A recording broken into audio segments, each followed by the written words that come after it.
इंदौर में वंदे मातरम को लेकर चल रहा विवाद अब सियासी आरोप प्रत्यारोप में बदल गया है। कांग्रेस ने इस मुद्दे पर आक्रामक रुख अपनाते हुए बीजेपी पर सीधे सवाल खड़े किए हैं। कांग्रेस प्रवक्ता लोकेश हार्डे ने कहा कि पार्टी ने अपने अल्पसंख्यक नेताओं के व्यवहार को गलत मानते हुए उन्हें कार्रवाई की अनुशंसा कर दी है। उन्होंने बीजेपी नगर अध्यक्ष पर निशाना साधते हुए कहा कि केवल आरोप लगाने से काम नहीं चलेगा, बीजेपी को अपना रुख स्पष्ट करना चाहिए। हार्डे ने बीजेपी को चुनौती दी कि वह अपने अल्पसंख्यक मोर्चे के साथ सार्वजनिक रूप से वंदे मातरम का पाठ करे। शहर भर में वंदे मातरम को लेकर कांग्रेस के जो पुतले जलाए गए हैं, उसके बारे में आपका क्या कहना है? देखिए, सुमित मिश्रा एक अबोध बालक हैं। वो जो करें वो सब कुछ कर सकते हैं। मेरा मानना है कि ये जो विवाद है कांग्रेस की अल्पसंख्यक महिलाओं द्वारा वंदे मातरम का गान नहीं करने को लेकर है, तो भारतीय जनता पार्टी जो आज शहर भर में गली गली वंदे मातरम करा रही है, इससे अच्छा तो ये होता, मैं सलाह देता हूं सुमित मिश्रा जी को, कि बीजेपी अल्पसंख्यक मोर्चा के सारे पदाधिकारियों को लेकर खुद सुमित मिश्रा राजवाड़े पर खड़े होकर एक बार वंदे मातरम का गान कर दें और वो पूरे देश, पूरे शहर, पूरे मध्य प्रदेश को ये संदेश दे दें कि भारतीय जनता पार्टी के अंदर जो मुसलमान हैं, जो अल्पसंख्यक मोर्चा के कार्यकर्ता हैं, पदाधिकारी हैं, नेता हैं, वो राष्ट्र प्रेमी हैं। शहर में बढ़ती आगजनी की घटनाओं को देखते हुए जिला प्रशासन ने फायर सेफ्टी को लेकर सख्ती बढ़ा दी है। कलेक्टर के निर्देश पर जिला प्रशासन और नगर निगम की टीम संयुक्त रूप से अभियान चला रही है। इस दौरान उन बिल्डिंगों की जांच की जा रही है जहां निर्धारित फायर सेफ्टी उपकरण नहीं लगाए गए। प्रशासन ने करीब 20 दिन पहले भवन मालिकों को आवश्यक इंतजाम करने के निर्देश दिए थे, लेकिन पालन नहीं होने पर अब कार्रवाई शुरू कर दी है। शनिवार को भोरकुआ क्षेत्र में एसडीएम घनश्याम धनगर और नगर निगम की टीम ने होटल जेएमसी, लक्मे अकेडमी और 6 पैक जिम के साथ अन्य प्रतिष्ठानों को सील करने की कार्रवाई की है। कलेक्टर महोदय के निर्देश पर जिला प्रशासन और नगर निगम की टीम के द्वारा संयुक्त रूप से फायर सेफ्टी को लेकर के अभियान चलाया हुआ है। इसमें ऐसी बिल्डिंग है जिनमें फायर सेफ्टी के इक्विपमेंट निर्धारित नॉर्म्स के हिसाब से नहीं लगे हैं। इनको लगाने के लिए एक आम सूचना विगत लगभग 20 दिन पूर्व जारी की गई थी। उसके बाद ऐसी बिल्डिंग ओनर्स को जिनके यहाँ नॉर्म्स का पालन नहीं हो रहा है, उनको व्यक्तिगत तौर पर भी सूचना दी गई थी। उसके उपरांत भी फायर सेफ्टी के इक्विपमेंट ना लगाने पर आज संयुक्त रूप से जिला प्रशासन और नगर निगम की टीम के द्वारा ऐसी बिल्डिंगों पर कार्रवाई की जा रही है। इसमें मुख्य जो कंसर्न है कि फायर आगजनी को रोकने के लिए और जन स्वास्थ्य को दृष्टिगत रखते हुए ये कार्रवाई की जा रही है। सर, लगातार कार्रवाई हो रही है, पिछले वर्ष भी कार्रवाई हो रही है, फायर सेफ्टी का नाम कहीं देखने में नहीं आता। अब क्या लगता है कि इनके ऊपर एफआईआर जैसी चीज़ भी होना चाहिए? इसमें प्रशासन और निगम का संयुक्त रूप से प्रयास है कि फायर सेफ्टी को लेकर के लोग जागरूक भी हो, साथ ही जो नॉर्म्स है उनका पालन भी हो, और नॉर्म्स का पालन कराने के लिए ही ये पूरी कार्रवाई की जा रही है। आज कितने स्थानों पर? अभी 2 बिल्डिंग्स को सील किया गया है और अभी कार्रवाई जारी है। ये मुहिम पिछले 3 साल से चालू है, हर साल होती है। जिस तरह से पिछले साल हुई उसी तरह से इस साल भी हो रही है। बिल्डिंगों को सील करते हैं, समय मांगता है तो उसको समय देते हैं और बिल्डिंग को अपना इक्विपमेंट लगाए। कहीं ना कहीं इनकी लापरवाही सामने आती तो एक बड़ी कार्रवाई होना चाहिए। ये कार्रवाई का तो रिजल्ट है जिससे ये काम हो रहा है। क्या सर, पिछली बार से इस बार किस तरह फैसिलिटी देखने को मिल रही है जो आदमी जो है? देखो, पहले जितना लोग विरोध करते थे उतना विरोध नहीं करते हैं। पहली बात तो ये, क्योंकि हमने 15 दिन पहले ही एक विज्ञप्ति निकाल दी थी और लोगों को सजग कर दिया था कि ये कार्रवाई आप नहीं करेंगे तो होगी। तो लोग आवेदन भी लगा रहे हैं कि हम सिस्टम को ठीक करेंगे। आपका परिचय? Vinod Mishra, fire officer. इंदौर के नेहरू स्टेडियम में जारी अंडर 20 फुटबॉल प्रतियोगिता में युवा खिलाड़ियों का जोश देखने को मिल रहा है। मध्य प्रदेश फुटबॉल एसोसिएशन और इंदौर जिला फुटबॉल संघ के संयुक्त आयोजन में दूसरे दिन 2 रोमांचक मुकाबले खेले गए। पहले मैच में डीएएफ भोपाल ने कड़े संघर्ष के बाद डीएएफ छिंदवाड़ा को 2-1 से हराकर सेमीफाइनल में जगह बनाई। वहीं दूसरे मुकाबले में डीएफए इंदौर ने डीएफए ग्वालियर को 1-0 से मात देकर अपना स्थान प्रबल किया। घरेलू मैदान पर मिली इस जीत से इंदौर के खिलाड़ियों को और दर्शकों में खासा उत्साह देखने को मिला। स्वच्छता सर्वेक्षण 2026 को ध्यान में रखते हुए इंदौर नगर निगम द्वारा शहर में जन जागरूकता अभियान चलाया जा रहा है। इसी कड़ी में आयुक्त क्षितिज सिंगल ने गरिमा विद्या विहार स्कूल में विद्यार्थियों के साथ स्वच्छता संवाद कार्यक्रम में भाग लिया। इस दौरान उन्होंने छात्रों को स्वच्छता का महत्व समझाते हुए दैनिक जीवन में इसे अपनाने की प्रेरणा दी और स्वच्छता की शपथ भी दिलाई। आयुक्त ने स्कूल परिसर का निरीक्षण कर विद्यार्थियों की रोबोटिक लैब और 3R सेंटर का अवलोकन भी किया।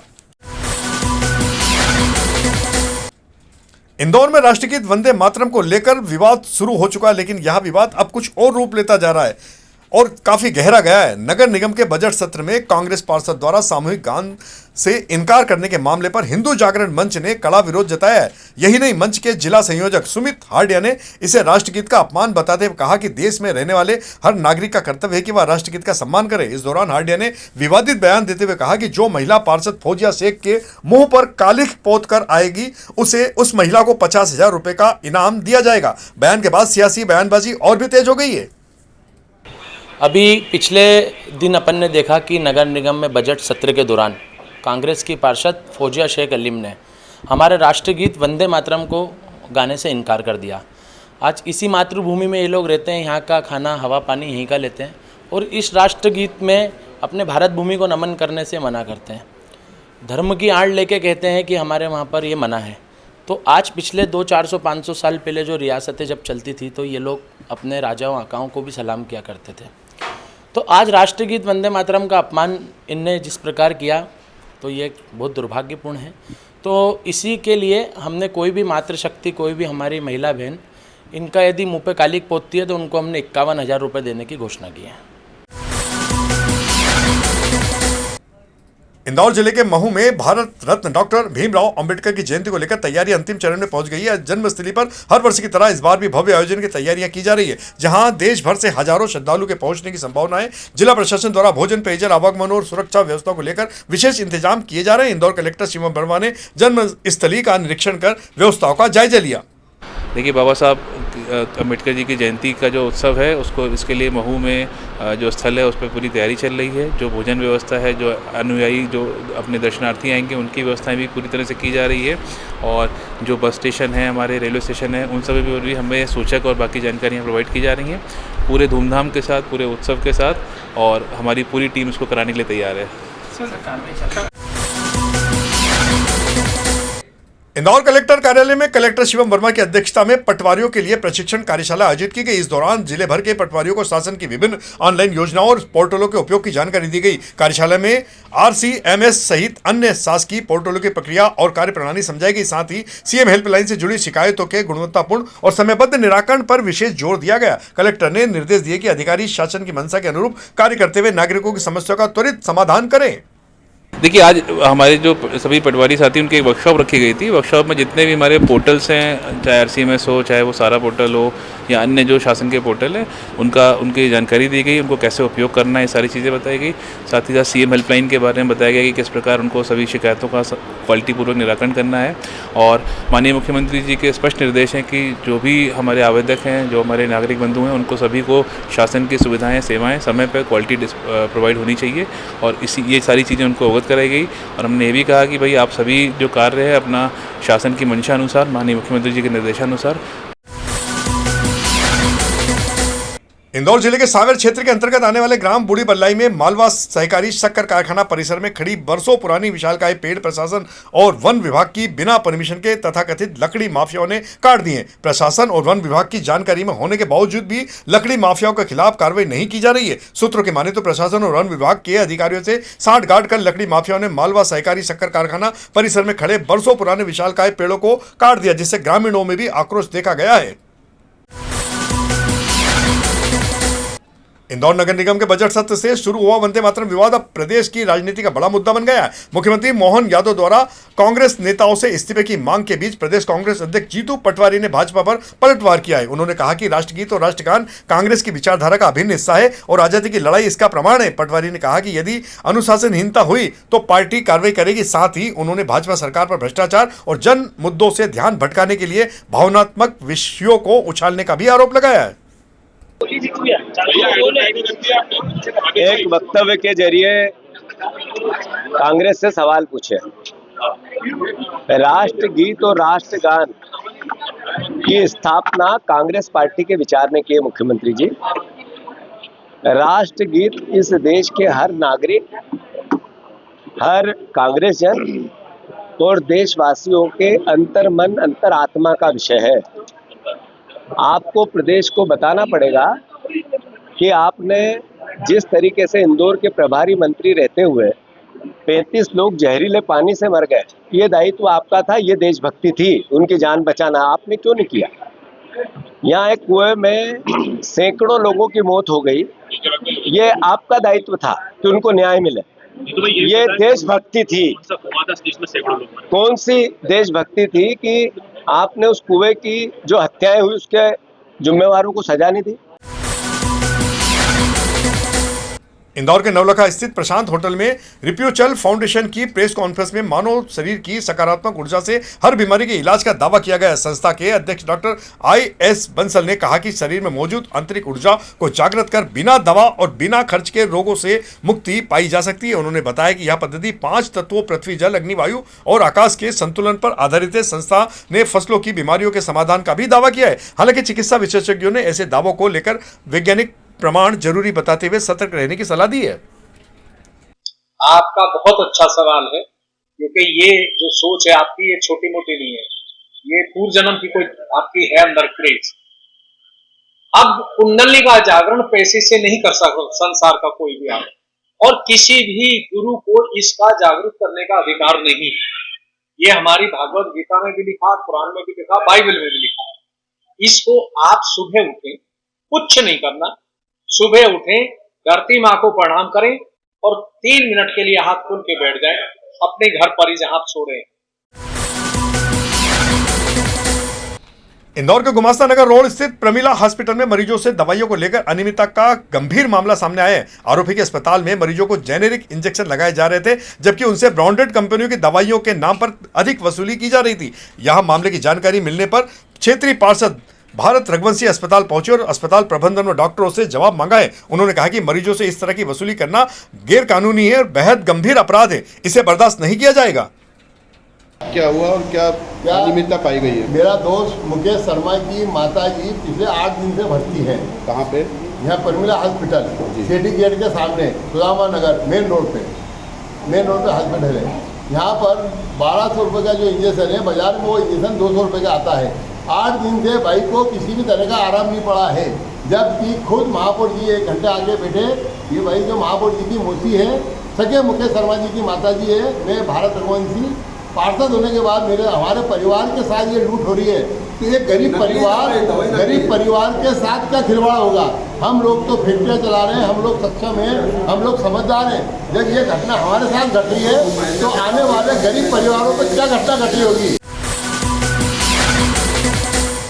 और इधर इंदौर में हुए वंदे मातरम विवाद पर मुख्यमंत्री डॉक्टर मोहन यादव ने कड़ा बयान दिया। उन्होंने कहा कि बड़ी बेशर्मी से कहा गया कि मैं वंदे मातरम नहीं गाऊंगी, जो दुर्भाग्यपूर्ण है। सीएम ने इस मुद्दे पर कांग्रेस को नसीहत देते हुए कहा कि कम से कम राष्ट्रगीत का सम्मान करना तो कांग्रेस सीख लेवे। बड़े दुर्भाग्य के साथ कहना पड़ रहा है कि कांग्रेस की पार्षद ने नगर निगम परिषद के अंदर वंदे मातरम गाने से इनकार किया और बड़ी बेशर्मी के साथ कहा कि मैं नहीं गाऊंगी। और ऐसे कांग्रेस के पार्षद का चरित्र अब कांग्रेस के गृह जिले में ये बता रहे हैं और वो भारत माता की जय से भी मना करती। कांग्रेस के प्रदेश अध्यक्ष जीतू पटवारी, कांग्रेस के राष्ट्रीय अध्यक्ष नेता प्रतिपक्ष राहुल गांधी बताए, ये स्पष्टीकरण दे कि आखिर उनका इस प्रकार के अपने सदस्यों को प्रोत्साहन देने की क्यों नीति है। ये कहाँ ले जाके खड़ा करेंगे? सब देशभक्तों का क्यों अपमान करेंगे? भारत माता की जय करते करते तो हजारों हजार साल से भारत के देशभक्त अपने प्राणों को उत्सर्ग कर देते हैं। और यहाँ कांग्रेस के चुने हुए पार्षद कांग्रेस के बैनर तले जो चुन करके आते हैं, कांग्रेस की सदस्यता जिनके पास है, वो भारत माता की जय से भी मना करते, वंदे मातरम से भी मना करते। मुझे बड़ा दुख है इस बात का और मैं खेद व्यक्त भी करता हूँ और ग्लानि हो रही मुझे कांग्रेस के नेताओं के प्रति भी। प्रदेश अध्यक्ष कांग्रेस जीतू पटवारी मर जाए जो जहां बोलते रहते हैं, वो आप बताएं ना अपने गृह जिले के अंदर ये कांग्रेस की पार्षद के टिप्पणी पे उनका क्या कहना है। इस्तीफा देना चाहिए जीतू पटवारी को भी और कांग्रेस के सभी नेताओं को, अगर वो इस पे कोई कार्रवाई नहीं कर पाते। जब देखो तब भगवान राम के मंदिर को लेकर के, भगवान राम के भावनाओं को लेकर, हिंदुओं को अपमानित करने को लेकर के, और अब तो ये अपनी सीमाओं के बाहर जाकर एक तरफ हमारे यशस्वी प्रधानमंत्री वंदे मातरम के 6 छंदों को लेकर के पूरे देश का दिल जीत चुके हैं। ऐसे में कांग्रेस अपने उस दोहरे चरित्र से बाहर नहीं आ पा रही। जो आज़ादी के पहले से उन्होंने वंदे मातरम पे बखेड़ा खड़ा किया, उनकी सरकार ने 5 छंदों को गायब कर दिए। आज मैं पुनः दोहराना चाहूंगा कि कांग्रेस को कठोर कार्रवाई करना चाहिए। इंदौर में चल रहे वंदे मातरम विवाद के बीच उस वक्त एक बार फिर एक नया मोड़ आ गया जब पूर्व पार्षद उस्मान पटेल के द्वारा आयोजित सामूहिक वंदे मातरम गान में उनके साथ काफी संख्या में अल्पसंख्यक समाज ने भी वंदे मातरम का सामूहिक गान किया। अब सवाल यह पैदा होता है कि मुस्लिम धर्म के नाम पर वंदे मातरम गीत नहीं गाने वाली मोहतरमा पार्षद फौजिया शेख सही है या फिर यह लोग जनता स्वयं फैसला करे। इंदौर के छतरपुर थाना पुलिस ने हॉट स्पॉट चेकिंग के दौरान अवैध मादक पदार्थ के साथ एक महिला को गिरफ्तार किया है। थाना प्रभारी संजय श्रीवास्तव ने जानकारी देते हुए बताया कि गंगवाल बस स्टैंड क्षेत्र में संदिग्धों की जांच की जा रही थी। इसी दौरान पुलिस को देखकर भागने लगी एक महिला को घेराबंदी कर पकड़ा गया। तलाशी लेने पर उसके पास से करीब 3 किलोग्राम गांजा बरामद हुआ है, जिसकी कीमत लगभग 1.5 लाख रुपए बताई जा रही है। आरोपी महिला का नाम रानी निवासी लाबरे भरू है। उसके खिलाफ NDPS एक्ट के तहत कार्रवाई की गई है। इंदौर प्रीमियम कोऑपरेटिव बैंक कर्मचारी यूनियन के त्रैमासिक चुनाव 12 अप्रैल रविवार को आयोजित होंगे। चुनाव बैंक के महारानी रोड स्थित मुख्य भवन में संपन्न होंगे, जहां 2 पैनलों के बीच सीधा मुकाबला है। करीब 110 वर्षों से संचालित यह बैंक शहर के साथ किसानों और आम नागरिकों को ऋण सेवाएं उपलब्ध कराता है। यूनियन चुनाव को लेकर कर्मचारियों में खासा उत्साह देखा गया। चुनाव में जय श्री गणेश पैनल सहित अन्य पैनल अपने प्रत्याशियों के साथ मैदान में। पैनल ने पिछले कार्यकाल में कर्मचारियों के हित में लिए गए फैसलों का काफी जिक्र किया है। दोपहर न्यूज चैनल ने जब यहां आकर रिपोर्टिंग की तो पता चला कि काफी उत्साह के साथ रविवार को मतगणना और मतदान संपन्न होगा। इंदौर प्रीमियर कोऑपरेटिव बैंक 110 वर्ष से यहाँ कार्यरत है और इंदौर प्रीमियर कोऑपरेटिव बैंक कर्मचारी यूनियन के 229 त्रिवार्षिक निर्वाचन दिनांक 12/4/2026 को बैंक के भवन महारानी रोड पर संपन्न होने जा रहे हैं। इस चुनाव में बैंक में 2 पैनलों के बीच चुनाव हो रहे हैं। इसमें हमारी पैनल जय श्री गणेश पैनल चुनाव लड़ रही है। हमारा सर्वप्रथम जो कार्य रहेगा वो हमारे जो साथी हैं जिनका वेतन कम हुआ है उसको पूर्ववत कराया जाना हमारा सबसे प्रथम कार्य रहेगा, जो कि अभी हम लोग पैनल में थे और हमारी यूनियन पहले भी थी सक्रिय। उनके द्वारा 90% कार्य उसको सफलतापूर्वक अर्जित कर लिया गया है और जो शेष कार्य है वो अभी जल्द ही पूर्ण होगा जीत के बाद। और अंत में कार्टून झूठ ना बोले हमारे लोकप्रिय दैनिक समाचार पत्र दैनिक दोपहर के कार्टूनिस्ट जयंत लाखे के द्वारा अपनी कला के माध्यम से एक खास विषय पर कार्टून के माध्यम से कुछ संदेश दिया गया, जिसे आप स्वयं देखें। तो यह थी हमारी आज की प्रमुख खबरों का सिलसिला आगे भी जारी रहेगा। इंदौर से जुड़ी ताजा और महत्वपूर्ण जानकारी के लिए आप हमारे दोपहर न्यूज चैनल से लगातार जुड़े रहने के लिए सबसे पहले इसे सब्सक्राइब करें। यदि आपके पास भी कोई महत्वपूर्ण खबर या जानकारी हो तो आप दोपहर न्यूज चैनल पर दिए गए नंबर के माध्यम से संपर्क कर सकते हैं। धन्यवाद।